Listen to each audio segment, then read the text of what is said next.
Okay, so now I want to talk about Harry Potter and Christianity. So the chosen ones that I'm associated with can realize and see that Harry Potter is not about witchcraft any more than The Hobbit is about hobbits and ogres. It's about Christianity, and it is a biblical metaphor. Just as C.S. Lewis was biblical metaphors, just as J.R.R. Tolkien was biblical metaphors, J.K. Rowling is also a prophet of Jesus Christ, whether she knows it or not.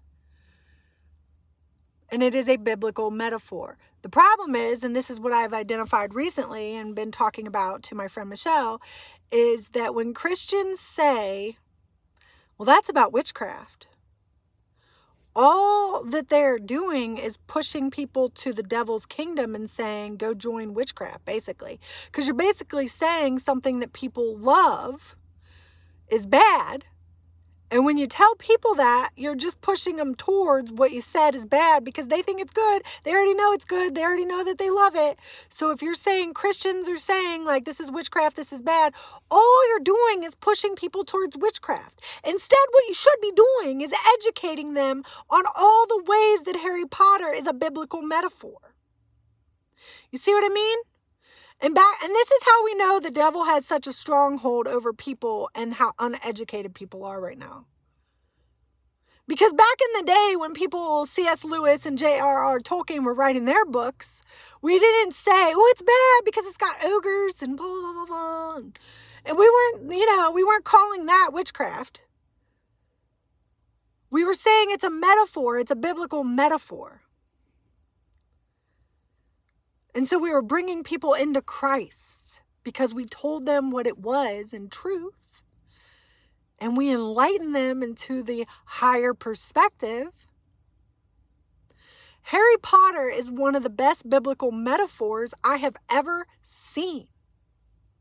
And yet people are getting twisted and turn to the kingdom of darkness because actual Christians don't know a flying fluffing shit about what Christianity is.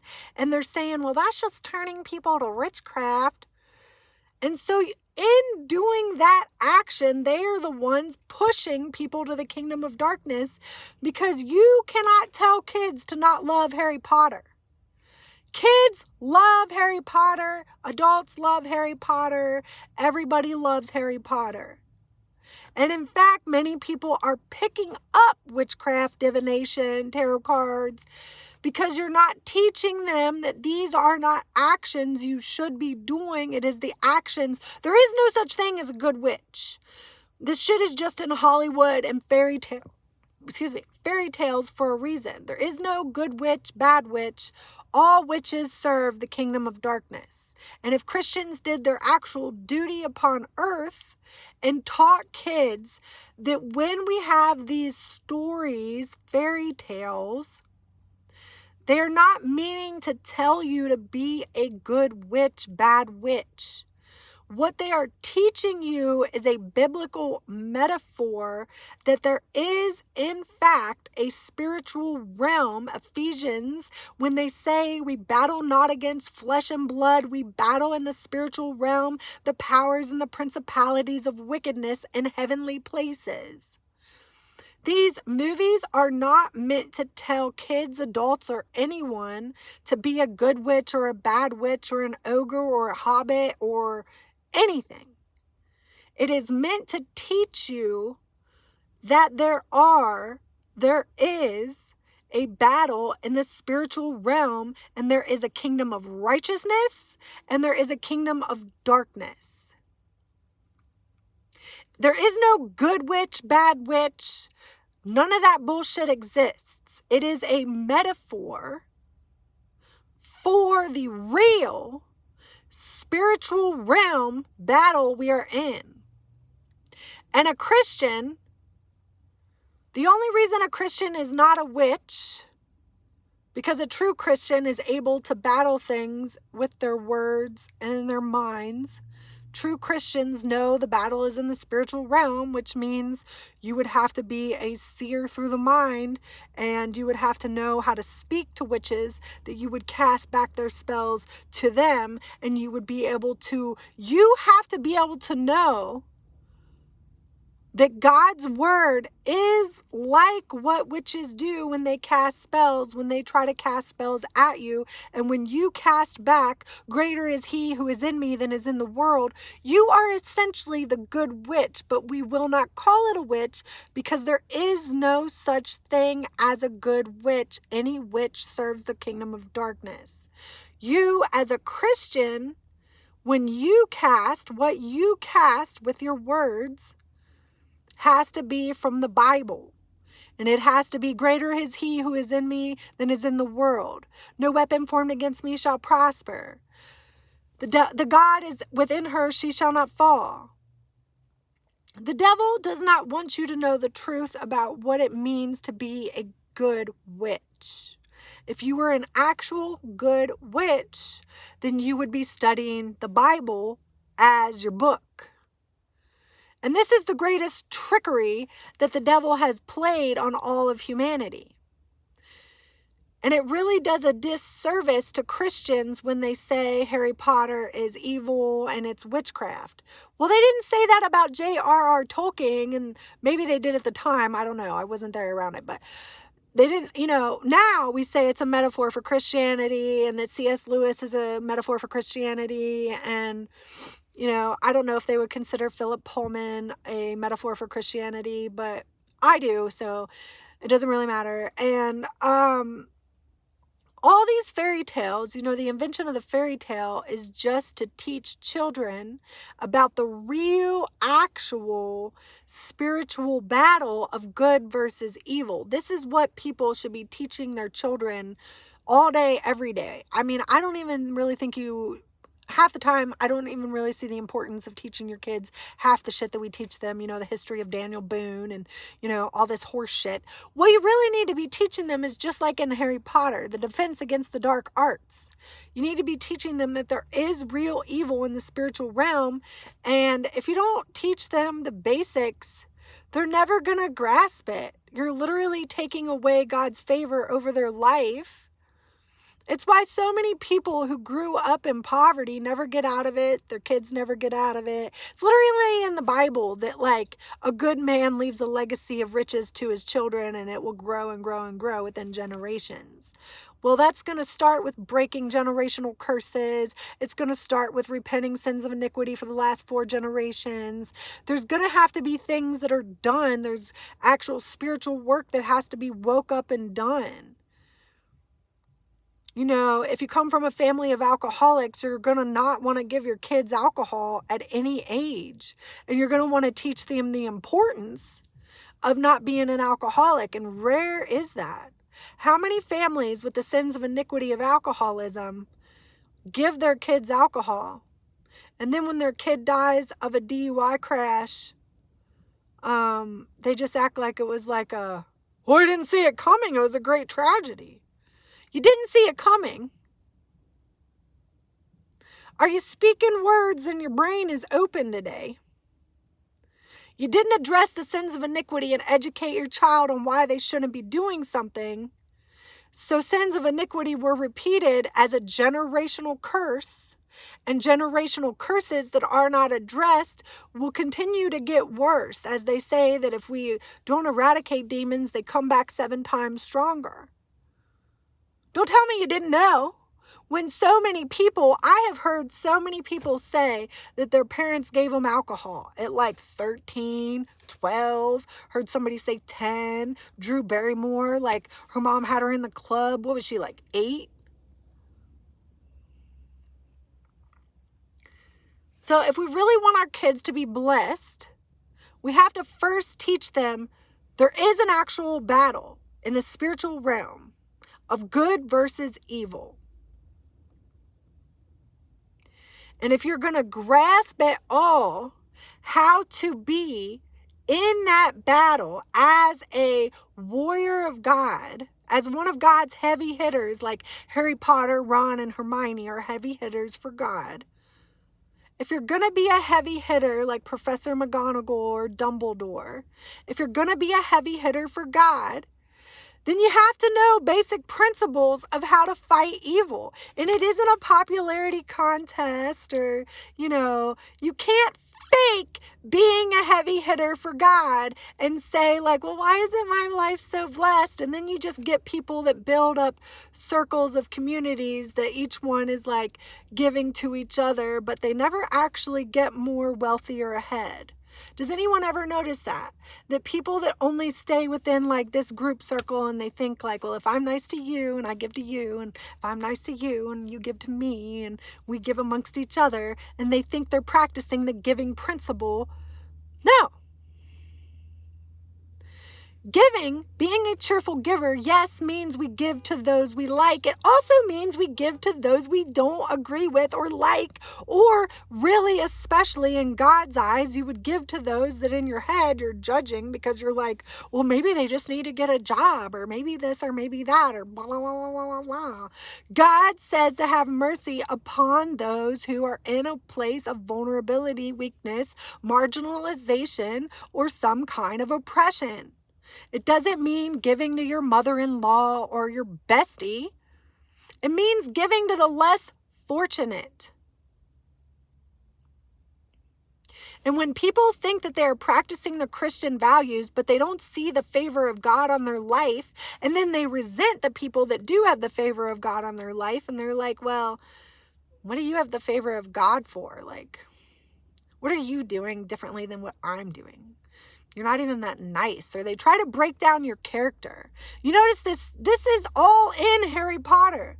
How they try to break down his character and say, well, it's not like Harry decided to be chosen. He didn't want the responsibility that was thrust upon him. Neither does many chosen people. I tried to avoid God's calling in my life for years.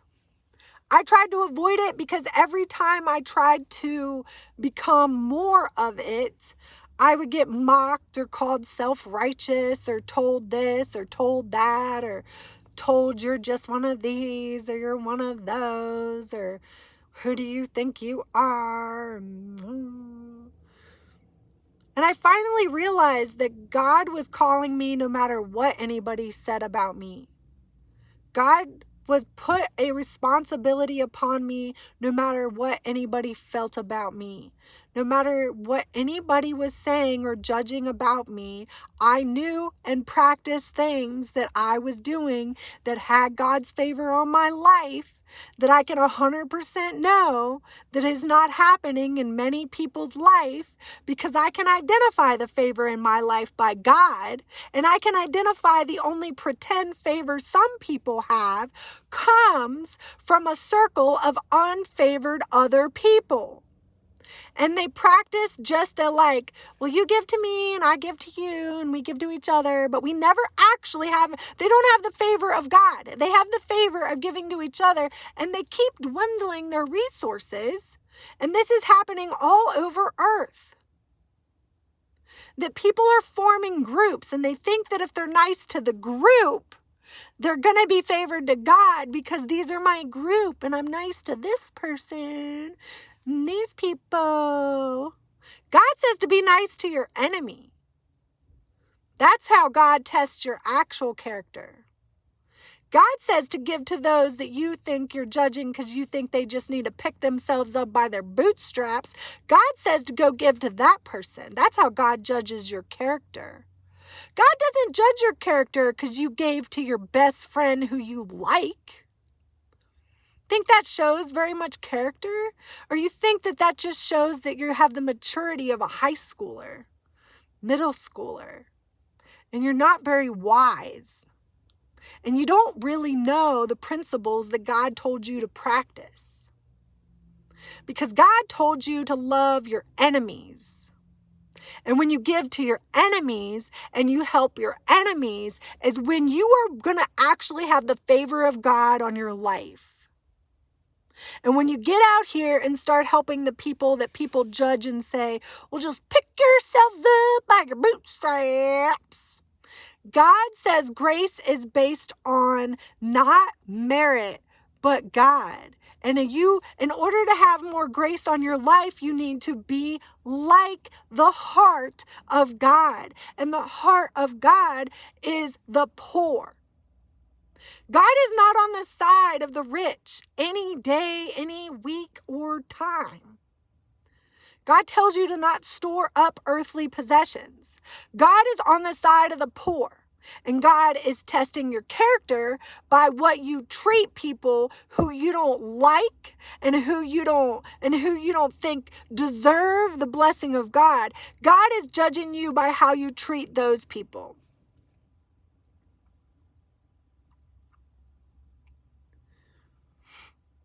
And this is why so many men, I think, really don't get how, women get so favored by God and men often don't. And men have to be narcissistic in their favor of, they're passing around blessings amongst each other. And they're the, meritocracy. Men think everything is based off meritocracy and hard work. And women often just get blessed upon blessed, and men hate this. This is a huge seed of the root of misogyny, of the men think that well, she's just getting blessed because of her boobs or her ass or because she's pretty. The women get blessed by God because they have more inherent gifts of helpfulness to those that they don't know, and they have less judgment towards people for things well, maybe they're just hard up and we need to get them a sandwich. Maybe we don't know what they went through. And women are more likely to practice the inherent values of what Christ wanted us to. I'm not saying all the time or most of the time or any amount of time. I am just saying inherently, it's more and there's other people talking about it. It sort of is a more inherent trait of women than men many a time, because women just naturally have more compassion often than men. And then they'll get blessed. And men will think, why? Because she's pretty or because she's got boobs or an ass? And they get real envious and resentful. But men aren't actually practicing the values of Christianity when men only give to people they like. And they only give to people that they think are equal to them in thought process and align with their how they think in their tribe. If they really wanted to be in the favor of God, they would come to know their enemy and help that person, and they would mend the bridge between enemies. And then that's when they will be truly favored. And this is when God will save your kid from an alligator or do incredible miracles for you, because when God tested you and you showed your heart and your character of nobility, then God's going to step in and say, the generations of this person needs to prosper and be saved. And that's when you put a true blanket of anointing on your generations. When you can show of noble heart that you have a heart for God, God will see to it that your children prosper and grow, because they are the seed of you, and God will see to it that they grow up in the likeness of you, so that we bring more of the kingdom of earth, the kingdom of God, to earth. But if you show that you can't take care of your enemy, or you can't take care of the innocent, or you can't do basic things like not harm your pet, or teach your kid to not harm your pet, God isn't going to have favor on your life. And it's a joke that you think you can somehow get around it, and you can get around universal law or God's law. In the courts of heaven, there is law. And law in the courts of heaven is you cannot harm something weaker or more vulnerable, or in a place of, you cannot harm something in a vulnerable, weaker place than you. That is God's law. It doesn't need to be human law. It is God's law. God will see you as a person with no character or nobility. And if you can't do basic seeds of the tree, God's not going to give you fruit from a tree that you never planted. And so many people outcast the chosen one. I've had this said to me so many times from so many people, that once I left the circle, so many people thought I was the problem in the circle, until they cast me from the circle and estranged me, and all hell broke loose and everybody hates each other and nobody's together anymore, because I was always the mediator of enemies. Many people online say this, that once the anointed one leaves a group, usually the group breaks up and none of them like each other and they all have to find new friends, and hopefully they learn lessons and actually create better groups and things like this. But like, many people have said, once the anointed one leaves the group, the anointing left the group, and you know, they had to go through all hell breaking loose in order to finally like realize like that person was doing something to bless our life and we just didn't realize it. You know, that person was bringing in something that we didn't value. They were a mediator amongst barbarians. But like, nobody grasps these things because they think that when we speak, we are the self-righteous. No, when you ignore is when you are the self-righteous. People are allowed to speak the truth of God and be convicted within themselves that God has placed the righteousness upon them. That is not self-righteousness. Self-righteousness is the people that are, how dare you tell me? Because I'm a Christian too. And even though the people that often say that have no favor of God over their life, and they're in complete desperate struggle, the person with favor on their life is only in struggle not because of God, but because of human behavior. God's favor has always been on their life, and human behavior has always been to exploit them, and that only curses the people that exploited them. It's biblical. You do not exploit people that have the favor of God in a more position of trying to teach you, but yet it comes on deaf ears and you say, well, how dare you teach me anything? Who do you think you are? And then their face freezes like that and they grow up to be one of these like, just like, you know, who replaced Princess Diana? Princess Diana was aging backwards as a child of God. Videos about it from Now to Hell freezes over. The chosen ones age backwards like a child of God. And the people that are well, they age like that. They age with the I mean, look at the troll that killed Selena. She wasn't aging backwards. She looked like the demon inside of her. You think that's an accident? Everything in the spiritual realm has a reflection in the earthly realm. All day, every day, people are talking about this in videos of the chosen ones age backwards. We have the favor of God upon our life, but people come into our life to take that or exploit that because they think that you're automatically meant to share. No, it is my calling as someone from a higher perspective to know what God has planted, which is to help people in a more vulnerable spot. It is not up to me to help the Pharisees who,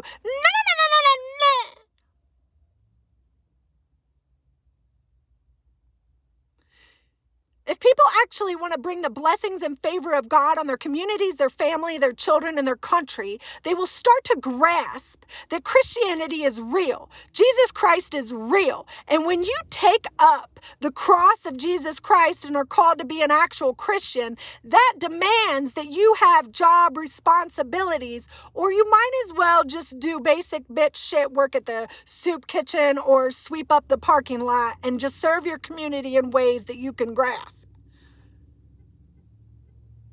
Because if you actually want to grasp what it means to be a warrior of God, then get your boots buckled up and you better get to knowing what it means. Because there's responsibilities. It's not something for the lighthearted to do.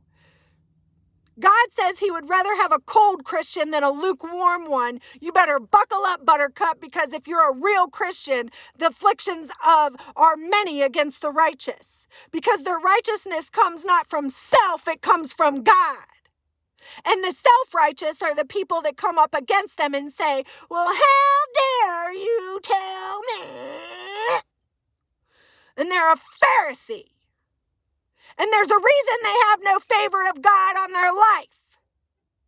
because they don't know what it means to be a Christian. And Gandhi taught this, that most Christians who claim to be one don't have jack shit between their ears when it comes to knowing what the Christian values actually are, or they would see how many Christian towns do you see them so blessed that they're like Oprah? You get a house, you get a house, you get a car, you get a car, you get a house, you get a house.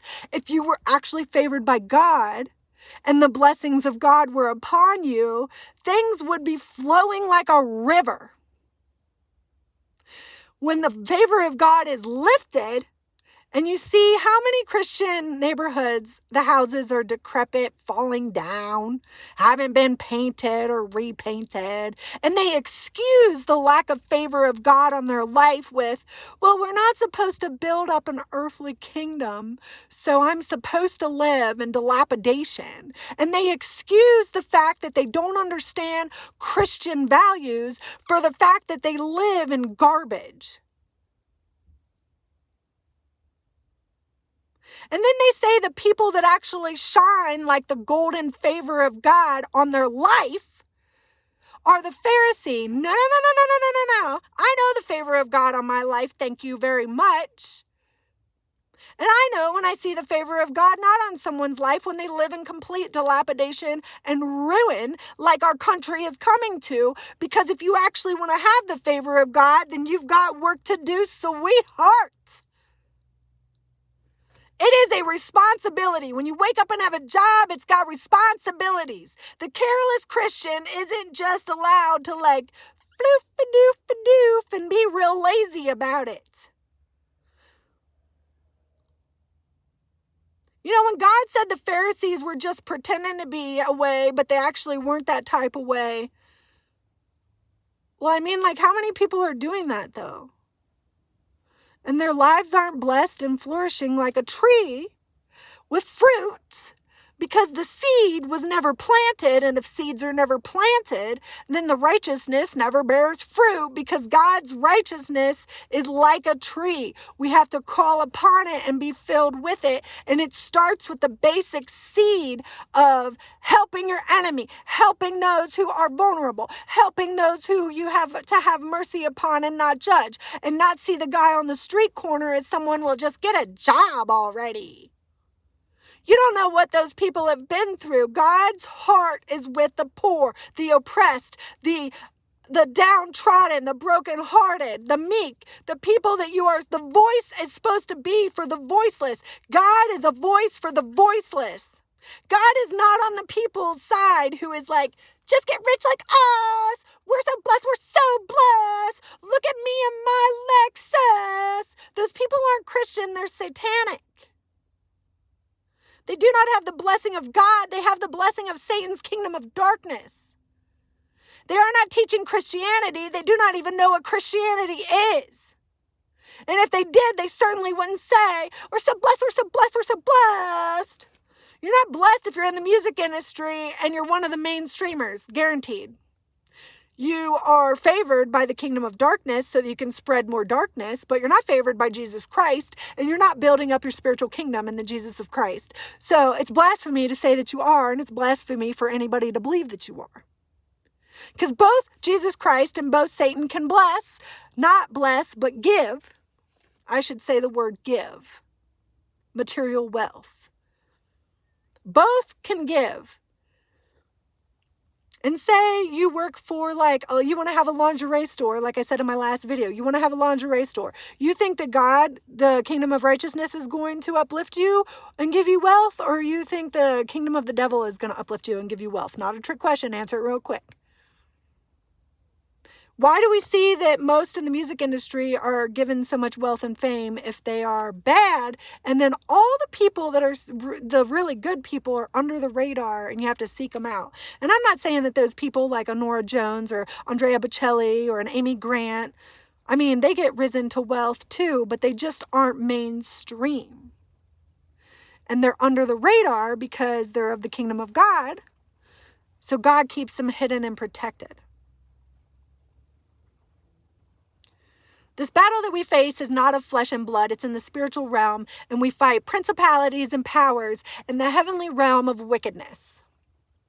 And until people grasp what that even means, I do not know how they want to have the favor of God on their life when they don't even have basic principles that should have been taught to them as children. It is not about being friends with somebody you like. That doesn't make you a Christian. Christians are called upon to do mediation amongst enemies. Christians are called upon to help the vulnerable, the meek, the voiceless, and the poor and the oppressed. Christians have very serious guidelines of what they are supposed to do in order to bring the favor of God upon themselves, their families, their children, their communities, and their countries. They're not just supposed to like one another and help one another. And as soon as an enemy comes over, they're like, fluff you, get away. God will pluck the favor right off of people doing that. They won't get it back because they don't grasp what it means to have it in the first place. If you are given a blessing and then you don't even have the principles that you claim to have, and Charles Spurgeon speaks about this when he says, do not learn more of the Bible until you can grasp the little bits that you already know. These people that go out here and memorize the whole Bible, you do realize that that's a responsibility, that you can grasp the big picture and you can put together the point to the point to the point to the point to the point to the point to the point to the point to the point to the point to the point. And if you can't do that, then you shouldn't be learning more of the Bible. Until you can grasp these 5 points, then you shouldn't be learning 10 points, and you certainly shouldn't be learning 50 points. God will consider you a bigger sinner if you know more of the Bible and practice it less. And this is seen in a lot of ways, a lot of days, when I've met many people that are like, well, I've known the whole Bible since I was little, but yet they've also been a criminal since they were little too. Obviously, God's not favoring your life, because you're not at all grasping the concepts that you claim to grasp. Practice and try to do the 1, 2, 3, or 4 things that you know before you try to learn anything else. You know, people often think I'm not a serious Christian because I don't study more of the Bible and try to memorize it verbatim and know every single verse and every single what number this and what number that. Well, I pray to God that if you know all the verses and all the numbers, that you're putting into practice even the basic things that I can see that many people aren't putting into practice.